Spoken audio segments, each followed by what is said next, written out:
다음에 이건 참고하십시오. 한번 적어놓고 나중에 보십시오. 이사야 58장 13절에 가보시면은 여호와의 성일을 지켜라 라고 얘기하시면서 자세를 거기 설명합니다. 하나님의 성일이 뭡니까? 그 문장은 안식일을 얘기하고 있어요. 근데 이 안식일이라는 것은 구약적으로는 율례적 안식일이지만 신약의 입장에서는 나의 죄짐을 벗고 하나님 앞에 안식하는 자, 즉 구원받은 후의 삶을 지칭합니다. 거기에 너의 오락을 쫓지 말라라고 되어 있습니다. 네 생각을 말하지 말라라고 되어 있어요. 그런 게 안 맞다라는 거예요. 구원받은 후에 안식일을 지키며 사는 우리 성도들의 생활은 내 취미를 쫓는 것도 조심해야 돼요. 그래서 너의 오락을 쫓지 말라라고 되어 있어요. 하나님의 성의를 기억하여 거룩하게 지키라라고 되어 있습니다.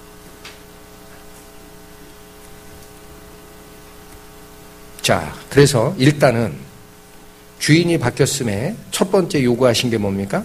하나님 이외에 다른 걸 중하게 여기지 말라. 그렇게 말씀을 주신 거예요. 그렇다면 하나님을 먼저 생각하고 하나님이 우리에게 준 명령을 따르는 것은 구체적으로 뭐냐? 이것도 한번 살펴보죠. 본문으로 다시 돌아가세요. 골로새서 3장 1절 보세요. 그러므로 너희가 그리스도와 함께 다시 살리심을 받았으면 어떤 것 찾으라라고 되어 있습니까? 위의 것을 찾으라. 거기는 그리스도께서 하나님 우편에 앉아 계시느니라. 약간의 지금 간격이 있습니다. 골로새서 2장 11, 12절에서 거기 한 10절 가까이가 들어와 있는데 3장 1절하고 그게 연결된 말씀이에요. 다시 보세요. 골로새서 2장에 12절. 너희가 세례로 그리스도와 함께 장사한 바 되고 죽은 자 가운데서 그를 일으키신 하나님의 역사를 믿음으로 말미암아 그 안에서 함께 일으키심을 받았느니라 라고 되어 있죠. 곧바로 연결시켜 보세요. 3장 1절과. 그러므로 너희는 그리스도와 함께 다시 살리심을 받았으면 연결됩니까? 네, 연결되는 겁니다. 내가 죽고 그리스도와 함께 다시 일으키심을 받았느니라가 12절이고 그렇게 됐으면 3장 1절로 가라는 거예요. 뭐 하라고 되어 있어요? 위의 것을 찾으라 라고 되어 있죠. 땅의 것을 생각지 말라. 2절이 그거죠. 위의 것을 생각하고 땅의 것은 생각지를 말라. 그게 성도의 마땅한 바다. 그럼 위의 것 생각하는 건 뭡니까? 마태복음 6장 보실까요?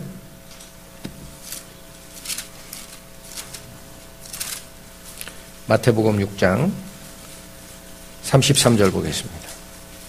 너희는 먼저 그의 나라와 그의 의를 구하라. 그리하면 이 모든 것을 너희에게 더하시리라. 자, 요 33절도 우리 사람은 참 부족한 사람들이기 때문에 조건으로 자꾸 읽어요. 조건.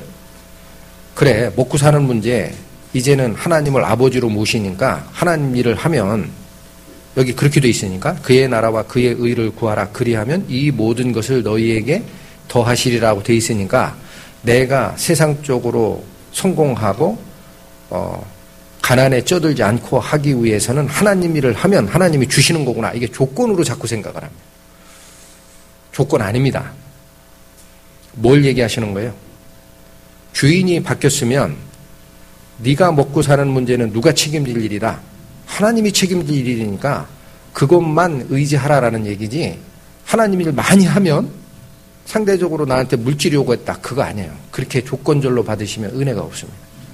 자, 그런데 여기 보면 그의 나라와 그의 의를 구하라라고 되어 있죠. 대개는 다 아십니다. 뭘 얘기하는 걸까요? 마가복음 보실까요? 확실한 말씀이 있습니다. 마가복음 10장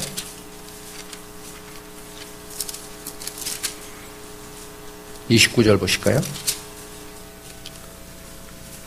예수께서 가라사대 내가 진실로 너희에게 이르노니, 자, 자세히 읽으십시오. 나와 및 복음을 위하여 집이나 형제나 자매나 어미나 아비나 자식이나 전토를 벌인 자는 뒷구절은 뭐예요?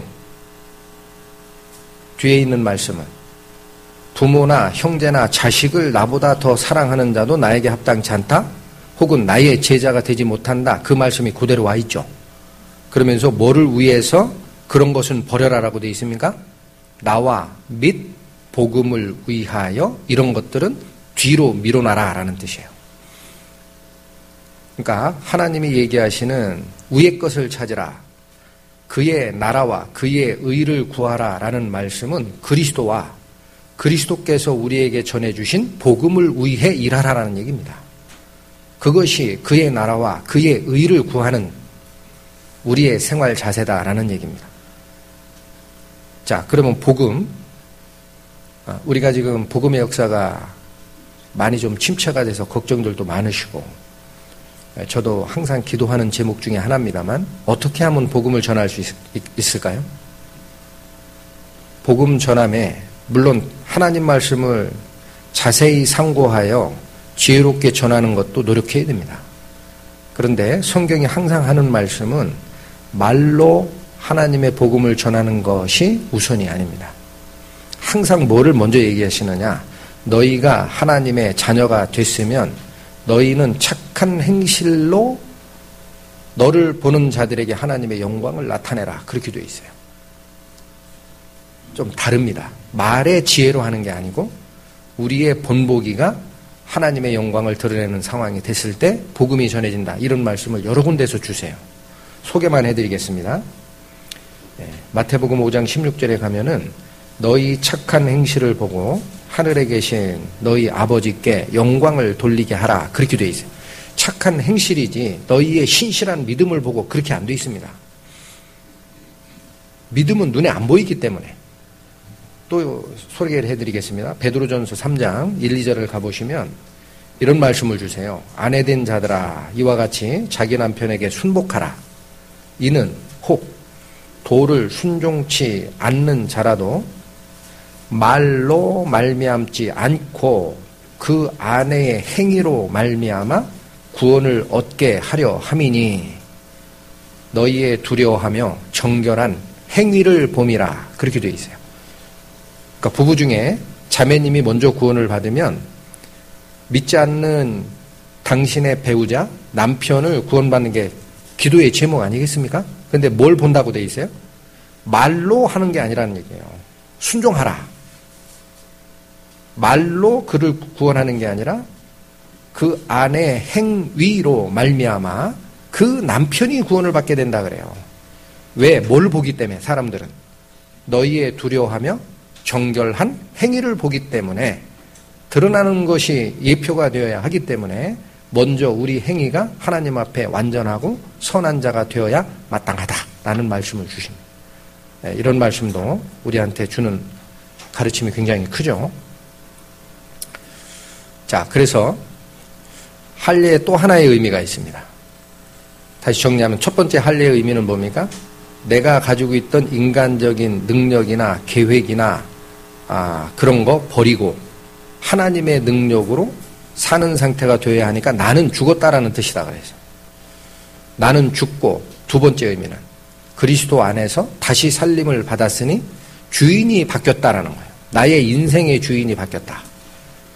그것이 할례의 뜻인데 로마서 보시면 할례의 의미가 또 한 번 나옵니다. 로마서 2장 가보실까요?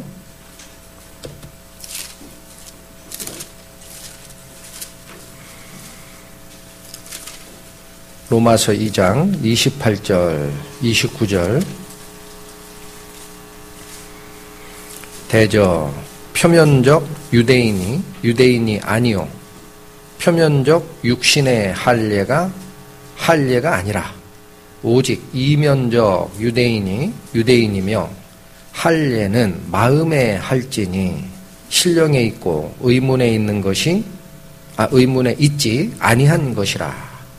이 말씀 주십니다. 표면과 이면이라는 말을 하는데 이거 다 아시는 거지만 혹시라도 표면이 뭡니까? 예를 들면 여기에 종이에 뭐 글을 쓰죠. 여기가 표면이에요. 이면은 뒤를 얘기합니다. 뒤.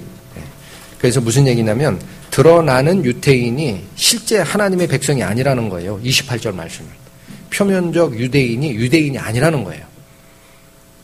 실제 하나님 백성은 누굽니까? 그리스도의 보혈로 거듭난 교회가 하나님의 백성이다. 그 얘기한 거고, 또 표면적 육신의 할례가 아니라 그래요. 아브라함에게 분명히 줬지만 그건 예표입니다. 드러나는 할례, 손으로 하는 할례, 몸에 하는 할례, 살을 베는 그 행위, 그게 아니다 그래요. 다른 할례가 있다 그러죠. 그러면서 29절 주십니다. 오직 이면적 유대인이 유대인이고 할례는 어디에 하라라고 되어 있습니까? 마음에 하라. 그게 그리스도의 할례라는 거예요. 마음의 할례를 하라. 그리고 뭐라고 또 붙이십니까? 신령에 있고 의문에 있지 아니한 것이라. 이 말은 앞에 신령이라는 것은 원래 뜻이 영적인 것에 있다라는 거예요. 진짜 할례의 의미는 영적인 것에 있는 거지 의문에 있지 않다. 이 의문은 전에 한번 설명드렸는데 행위적 의식 행위를 규정한 그 조문 구절, 그걸 의문이라고 합니다. 그러니까 뭐예요? 아브라함에게 줬던 너와 네 권속들은 전체가 할례를 하라 했던 거 실제로 뭐예요? 의식 행위를 규정하고 있었죠. 그게 할례가 아니라는 거예요. 영적 할례가 할례다. 근데 어디 하라고 돼 있습니까 지금? 마음에 하라라고 돼 있어요. 할례는 원래 마음에 하는 거다. 자, 그래서 이 구절을 조금 더 보겠습니다. 예레미야 4장 보시겠습니다. 구약성경 1056페이지 예레미야 4장 4절 보시겠습니다. 유다인과 예루살렘 거민들아 너희는 스스로 할례를 행하여 잠깐만요. 유대인들은 원래 나면서 8일 만에 할례 하잖아요. 근데 여기 다시 뭐라고 얘기합니까? 할례 하라 그래요. 그런데 뒤에 나오는 게 뭡니까? 너희 마음 가죽을 베고 나 여호와께 속하라. 방금 전에 노마세 읽었던 육신의 할례가 아니고 할례는 마음에 하라라는 말씀, 이 말씀입니다. 뭘 베는 게 마음의 할례입니까? 마음 가죽을 베라 그렇게 돼 있어요. 마음 가죽을 베라. 그래야 여호와께 속하는 거다. 그렇게 얘기를 해요. 육신적 할례 했다고 유대인 아니라는 얘기예요. 그거 소용없다. 네 스스로 다시 하라는 얘기예요. 네 스스로 무슨 할례를 하라?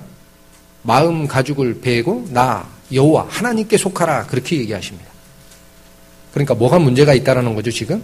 이 당시 유대인들이 하나님을 향하는 마음에 그걸 싸고 있는 가죽이 있어서 하나님을 못 보고 있다라는 거예요. 가죽이 뭡니까? 마음 가죽이. 외피죠, 외피. 나를 싸고 있는 맨 바깥의 거죽.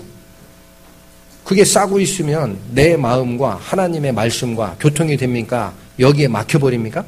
막혀버립니다.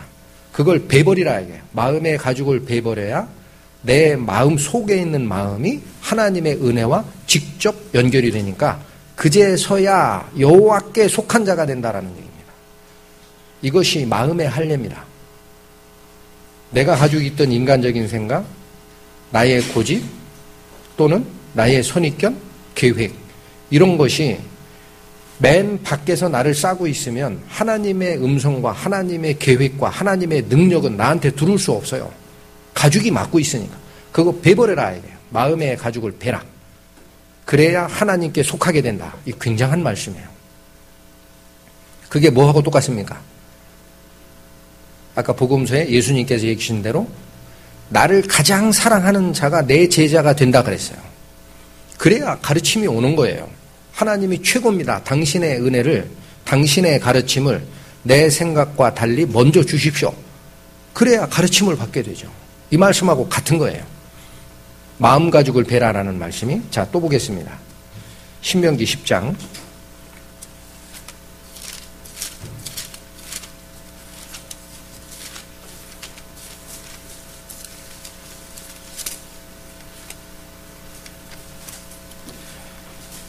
구약 277페이지쯤 됩니다. 신명기 10장 12절에서 16절. 이스라엘아, 내 하나님 여호와께서 내게 요구하는 것이 무엇이냐? 자, 이제 흐름을 잘 보십시오. 하나님이 우리에게 요구하는 게 있어요. 하나님의 백성에게 요구하는 거 무엇이냐? 곧 요거란 얘기예요. 내 하나님 여호와를 경외하고 그 모든 도를 행하고 그를 사랑하며 마음을 다하고 성품을 다하여 내 하나님 여호와를 섬기고 내가 오늘날 내 행복을 위하여 내게 명하는 여호와의 명령과 규례를 지킬 것이 아니냐. 이게 하나님이 그들의 백성에게 요구하는 거란 얘기예요. 뭘 먼저 꺼내셨습니까? 마음을 다하고 성품을 다하고 내 하나님을 사랑하라.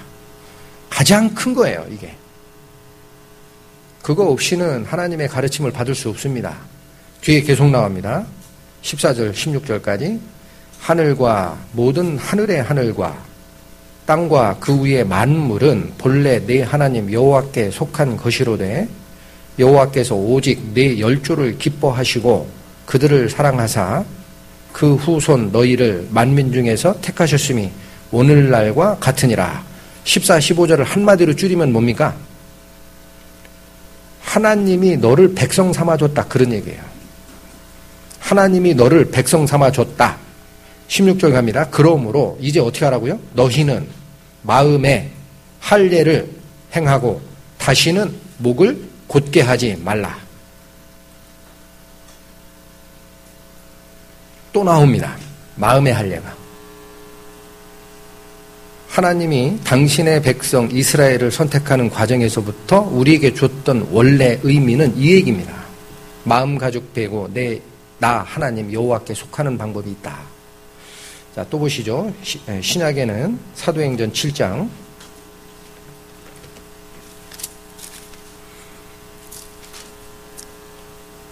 51절, 53절 보겠습니다. 사도행전 7장 51절. 목이 곧고 마음과 귀에 할례를 받지 못한 사람들아, 너희가 항상 성령을 거스려 너희 조상과 같이 너희도 하는도다. 이 문장은 스데반이 순교하기 전에 하나님의 말씀을 증거하는 일장 연설을 하는 과정에 제시된 문구입니다. 뭘 얘기해요? 마음과 귀에 할례를 받지 못했기 때문에 성령을 거스려 일을 한다라는 얘기를 한 겁니다.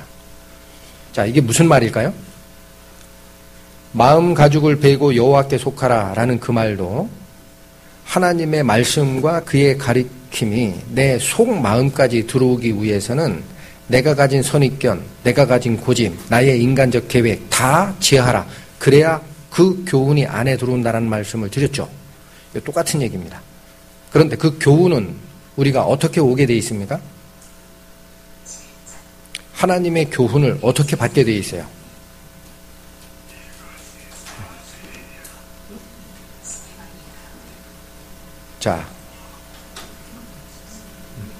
자, 여기 보십시오. 하나님의 말씀이 여기 있습니다. 맞죠? 그러면 이 말씀을 내가 읽으면 하나님의 교훈이 나에게 옵니까? 그거 가지고는 안 됩니까? 어때요? 지금 성경에서 얘기하시는 나의 제자가 될 수 있으려면 나를 가장 사랑해야 된다. 그 다음에 신구에게 일관적으로 하시는 말씀이 마음 가죽을 베어야 하나님께 속한다라는 얘기를 하는 건데 여기서는 조금 더 자세하게 나간 거예요. 귀의 할례도 안 돼 있다라는 거예요. 귀의 할례. 귀가 뭐 하는 기관입니까? 말씀을 듣는 거예요. 여기도 뭔가 가려져 있다라는 거예요. 그래서 어떤 행동으로 가는 것이다. 성령을 거스르게 돼 있다는 얘기. 성령이라는 말씀 꺼내시죠.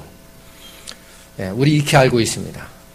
기록된 하나님의 말씀이 나에게 교훈으로 들어오기 위해서는 문자적으로 읽어봐야 소용없습니다. 사람의 지혜를 동원해도 본뜻을 알기에는 부족합니다. 항상 성경이 말씀하시는 게 있어요. 그 말씀의 본뜻은 누가 가르쳐 주시게 돼 있어요? 성령이 오시면 가르쳐 주는 거예요. 예수님이 그렇게 얘기하셨잖아요. 내가 너희를 떠나 아버지께로 가는 것이 너희에게 더 유익하다 그래요. 그러면서 무슨 이유를 댑니까?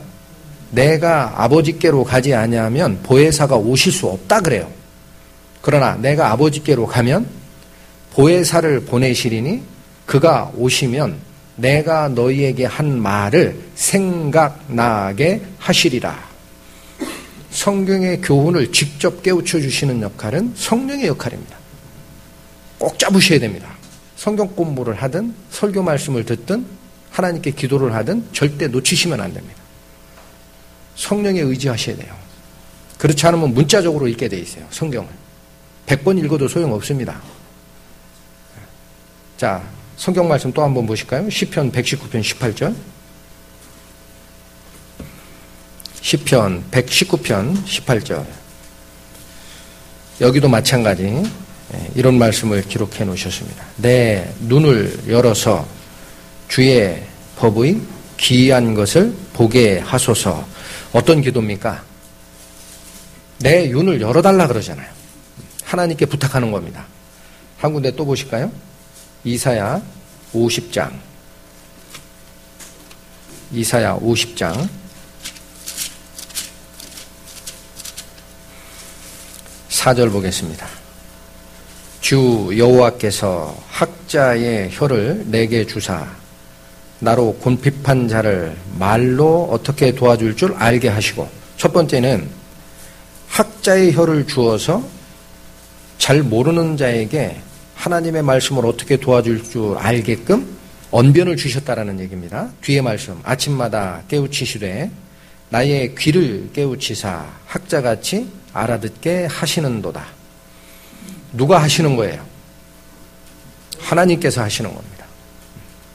내가 똑똑해서 하나님 말씀 읽어서 뜻을 아는 게 아니에요. 항상 기도하고 부탁드려야 됩니다.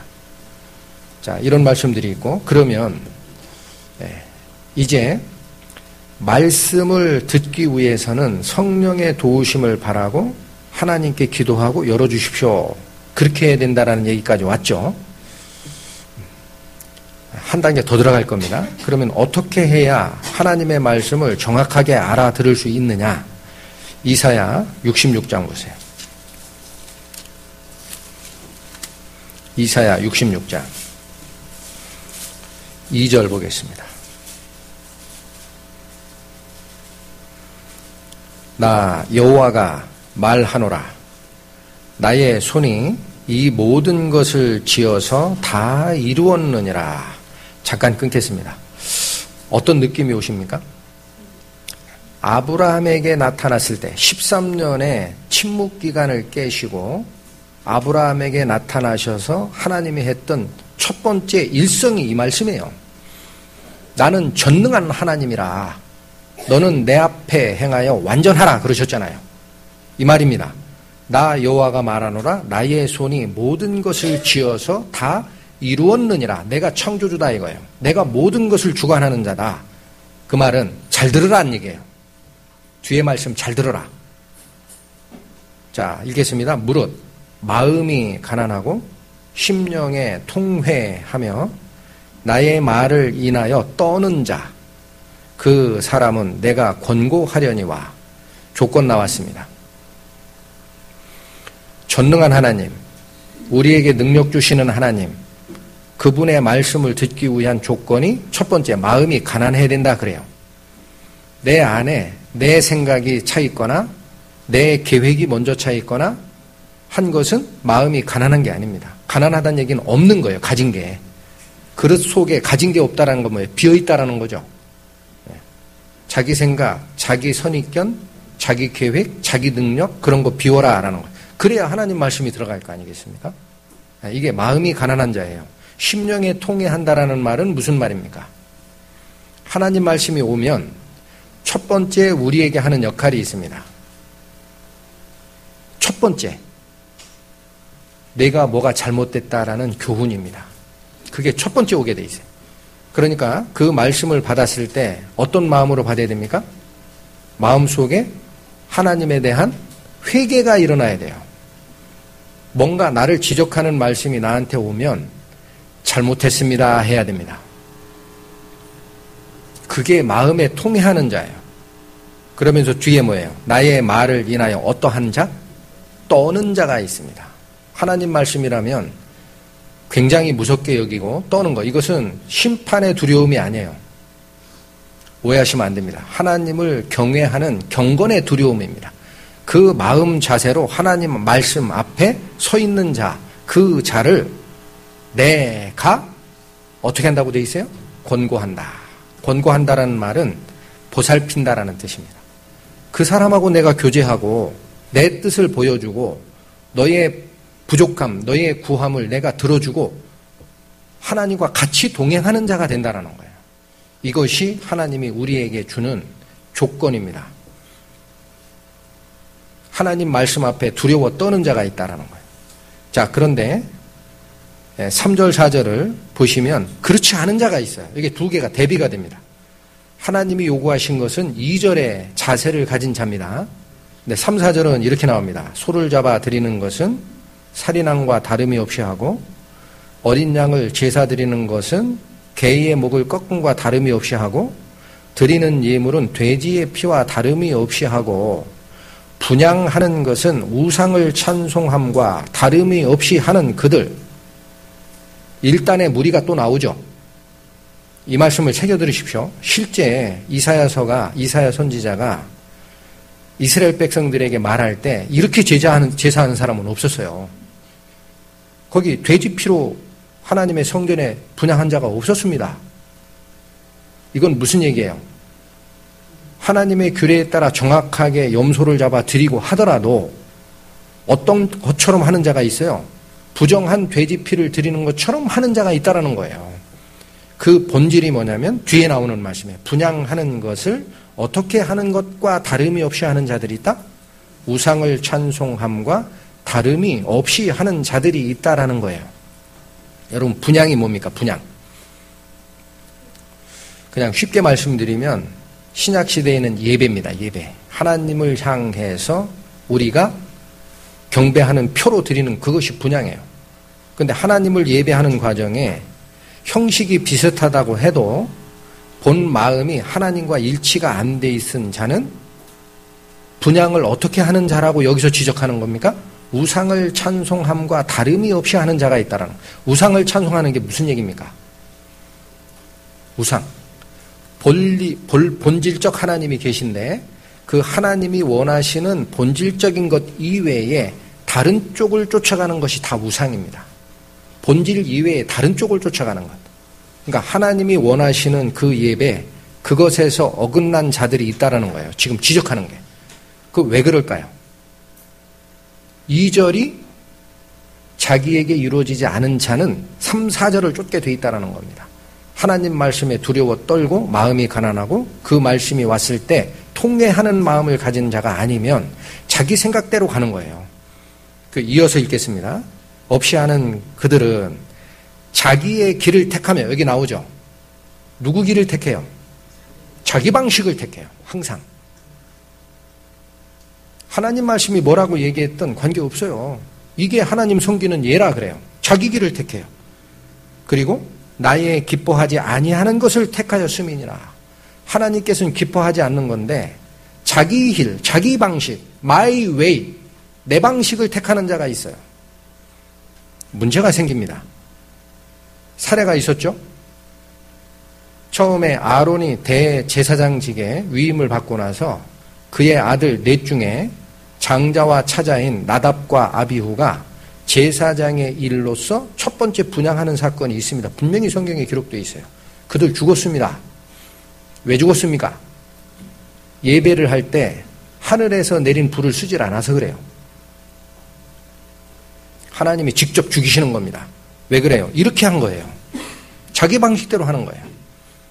분명히 명했어요. 번제단 불을 갖다가 향로에 불을 피라. 성경에 나와 있습니다. 번제단 불은 어떻게 된 불이라고 설명을 드렸죠?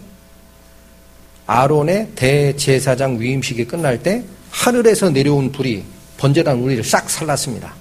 그러니까 그 이후부터는 하늘에서 내려온 불인 거예요. 번제단 불은. 이건 24시간 꺼치지 못하게 돼 있어요. 항상 거기서 불씨를 취하여 분향하게 되어 있습니다. 그런데 다른 불을 담아 들여서 죽었다라고 되어 있죠. 조심해야 됩니다. 우리 성도들은. 하나님을 섬기는 분향은 형식이 비슷하다고 해서 하나님이 받으시는 게 아닐 수 있어요. 어떻게 받아야 됩니까? 이게 하나님 말씀이 맞는지 그 말씀 앞에 두려워 떨어야 됩니다. 우리는. 그래야만 하나님의 교훈이 들어오게 돼 있어요. 자, 그런데 5절 잠깐 보시면 3, 4절처럼 하는 자가 있었는데 5절에 이 말씀이 나갑니다. 여호와의 말씀을 인하여 떠는 자들이 잠깐만요. 제가 그건 이제 똑같은 얘기고 4절 보면 그러니까 3절은 분향하는 것을 우상을 찬송함과 다름이 없이 하는 일단의 사람을 질책을 하셨어요. 그러면서 4절이 뭐냐면 나도 유혹을 그들에게 택하여 주며 아까 4절에 보면은 자기 길을 택하고 그건 3절에 있었죠. 자기 길을 택하고 그들의 마음은 가증한 것을 기뻐하였다라고 되어 있는데 4절에 가보시면 나의 기뻐하지 아니하는 것을 택하게 된다라고 얘기를 했죠. 그런데 본인이 마이웨이를 주장하기도 하지만 4절의 말씀은 무엇이 더 우리에게 엄중합니까? 하나님도 그들의 마음에 미혹을 주는 거예요. 돼 있습니다. 분명히.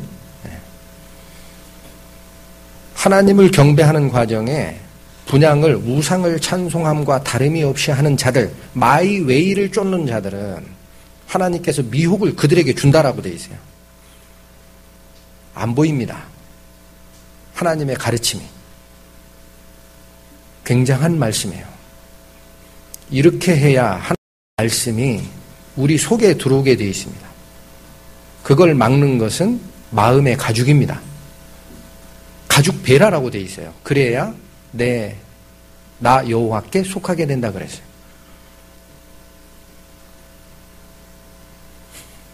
자, 이사야 51장 또 보실까요? 이사야 51장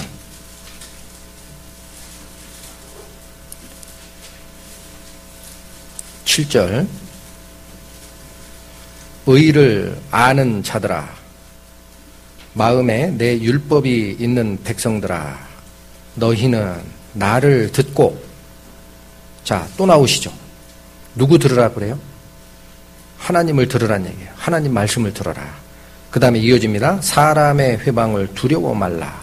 사람의 비방에 놀라지 말라. 자, 하나님 말씀을 듣는 자에게 하나님께서 또 한 번 얘기하신 게 있습니다. 나만 들으란 얘기예요. 내 말만 들어라. 누구 비방은 신경 쓰지도 말라? 사람의 비방은 신경 쓸 게 아니다. 그렇게 얘기합니다. 12절 갑니다. 가라사대 너희를 위로하는 자는 나연을 너는 어떠한 자이기에 죽을 사람을 두려워하며 풀같이 될 인자를 두려워하느냐.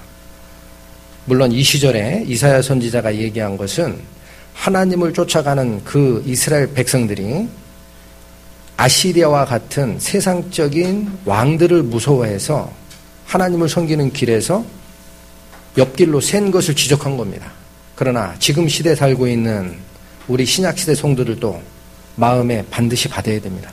우리가 두려워할 자는 누구밖에 없습니까? 하나님밖에 없습니다. 위로받을 자도 누구밖에 없습니까? 12절 다시 보세요. 가라사대 너희를 위로하는 자는 누구예요? 두 번 얘기하시잖아요. 나밖에 없다. 얘들아 나밖에 없어. 사람 그거 걱정하지 마라. 내 말을 듣고 나에게 위로를 받으라. 그런 말이에요.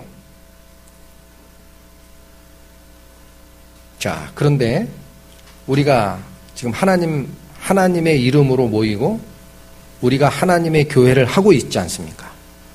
그런데 바로 지금 여기서 지적한 사람을 무서워하고 사람의 명령 체계를 세우면서 말씀에서 떠난 교회가 있습니다. 자꾸 그거 거명해서 좀 죄송한데 카톨릭이 그래요. 카톨릭 어떻게 얘기합니까? 사람의 지위 체계를 세워요. 맨 위에가 교황이 있고 그 밑에 주교가 있고 신부가 있고 평신도들은 하나님께 직접 죄를 고하지도 못하게 합니다. 누구 통하라 그래요? 신부를 통하라 그러잖아요. 성찬식 할 때도 다릅니다.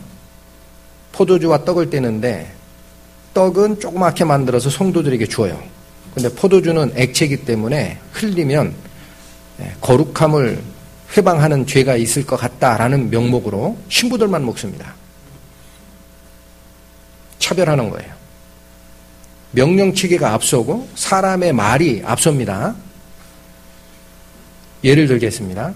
마태복음에 보면 예수님께서 고향에 가서 말씀을 선포하실 때 그 지역 사람들이 뭐라고 했냐면 저 예수 그거 목수쟁이 요셉의 아들 아니야? 그 엄마는 마리아인데 그 동생들도 우리가 아는데 그렇게 기록된 구절이 있어요.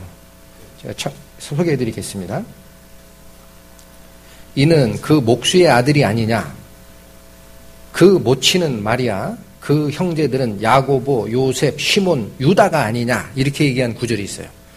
그러니까 이게 근거가 돼가지고 가톨릭에서 얘기하는 몽소승천 사상이 있어요. 몽소승천, 마리아의 몽소승천. 마리아는 거룩한 예수님을 낳은 어머니이기 때문에 마리아 피에 죄가 있으면 태아가 이미 죄인이다라는 거예요. 그래서 마리아 자신이 죄 없이 태어났고 예수 그리스도를 낳으신 다음에 다른 형제 난 적이 없다 그래요. 다시 얘기하면 자기 남편인 요셉과 부부관계를 가진 적이 없다. 그 성스러운 상태로 하나님의 부름을 받아 승천했다. 그게 몽수승천 사상입니다. 이 구절을 제기를 합니다. 마태복음 13장 25절. 이 말은 무슨 얘기입니까? 여기 그렇게 돼 있잖아요. 목수의 아들이고 그 어머니는 마리아고 그 형제는 야고보, 요셉, 시몬, 유다가 있는데 왜 그러냐 하면 가톨릭 다니는 그 성도들은 가서 묻습니다. 신부에게. 그럼 답변이 어떻게 오는지 아세요? 교황님이 얘기하기를 그 사촌 형제래. 이상 끝. 왜 그럴까요? 가톨릭은 성경과 동일한 권위에 있는 게 두 가지가 더 있어요. 기억하셔야 됩니다. 교황의 칙령, 종교회의의 결정문, 성경과 똑같은 권위가 있다 그래요. 그 말 한마디에 싹 숙습니다. 아, 마리아 사촌동생 난 거지 그거 아니다. 여기 문맥이 뭐예요? 예수님을 가리켜 얘기하다 뭐예요? 그 아버지가 목수 요셉이고 그 어머니는 마리아고 형제가 이런 사람이 있다. 그러면 아버지가 목수고 어머니는 마리아인데 사촌동생을 얘기하는 겁니까? 정황이? 그러나 따라요. 교황이 그렇게 해석했다 이거야. 사촌동생이지 육신의 아들, 동생들 난 적이 없다 마리아가. 어디가 앞서는 거죠? 예를 든 겁니다. 사람의 말이 앞서요. 사람의 조직의 명령체계가 앞서고 하나님 말씀 앞에 두려워 떠는 게 없는 교회 조직이 생긴 겁니다. 이러면 문제가 생깁니다. 교회에. 교회에는 여기 말씀대로 하나님 말씀 앞에 두려워 떨어야 되고 사람의 비방은 놀라지 말라. 내가 너희에게 위로하는 자 아니냐. 두 번이나 했어요. 나다 바로. 그러니까 우리가 올바른 교회를 하고 하나님 말씀의 교훈을 받으려면 어디 앞에 어느 권위 앞에 숙여야 됩니까? 말씀의 권위 앞에 숙이는 것밖에 없습니다. 어떤 분이 그러시더라고요. 교회 안에는 오직 한 종류의 사람만 있다. 교회 안에는 용서받은 죄인들만 있다. 굉장히 은혜로웠어요. 다 똑같습니다. 진정한 교회 안에 조직 없습니다. 권위가 필요하죠. 말씀이 서야 되니까. 누가 세웁니까? 사람 조직이 세우지 않습니다. 사람의 명령체계가 세운다. 그렇게 안 돼 있습니다. 성경에. 찾으시겠습니다. 말씀이 세웁니다. 사도행전 20장 가보시죠.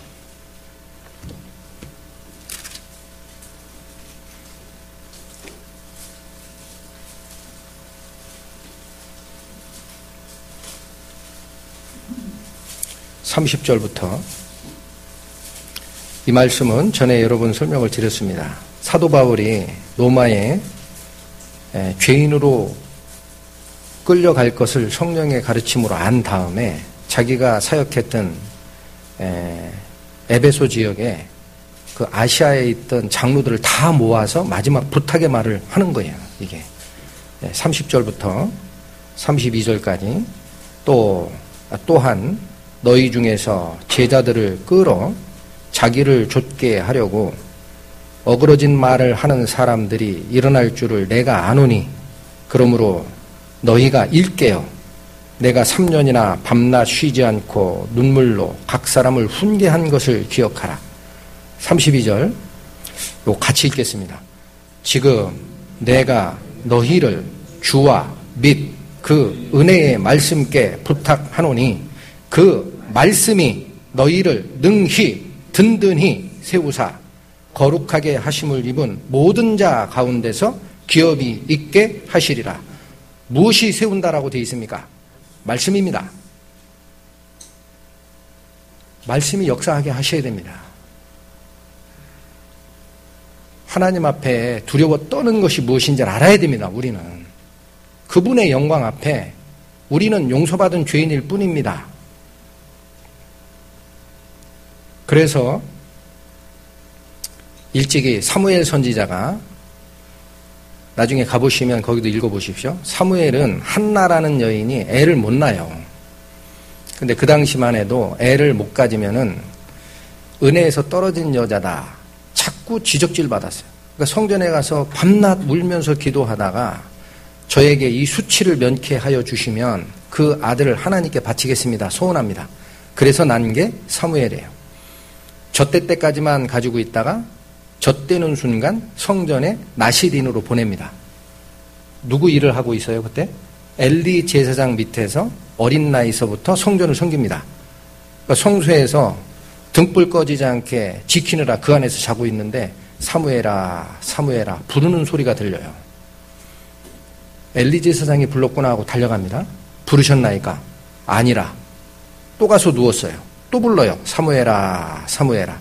또 쫓아가요. 엘리 제사장한테. 저를 부르셨나이까? 아니라. 3번 합니다. 엘리가 알아들었어요. 아, 하나님이 부르시는구나. 그 다음에 사무엘에게 주는 말씀이 있습니다. 그가 너를 부르시거든 내가 말하기를 여호와여 말씀하시옵소서 주의 종이 듣겠나이다 하라. 이것이 성도가 취하는 자세입니다. 하나님 말씀하십시오. 저희가 듣겠습니다. 그게 말씀 앞에 고꾸러지는 자세고 말씀이 우리를 이끌고 가는 교회가 되는 방법이고 하나님의 은혜가 우리 속으로 들어오게 돼 있는 것이고 우리 안에 복음의 역사가 왕성하게 일어나는 근원입니다. 다른 거 없습니다. 그것이 마음의 할례입니다. 중요한 얘기입니다. 마치겠습니다. 다 같이 기도드리시겠습니다. 너희는 마음 가죽을 베고 나 여호와께 속하라 라는 말씀 앞에 이제 저희는 기도합니다. 마음을 비우고 하나님의 존전에 엎드릴 줄 알고 그 말씀의 지적을 받으면 심령의 통회함으로 돌이킬 줄 알게 하여 주시고 주님의 말씀을 경외하여 모든 성도들이 주여 말씀하시옵소서 이 종들이 듣겠나이다 이렇게 기도하는 교회로 바로 설 수 있도록 주님의 말씀으로 저희를 붙드시는 은혜를 허락하여 주십시오. 우리 주 예수 그리스도의 이름으로 하나님께 기도드렸습니다. 아멘.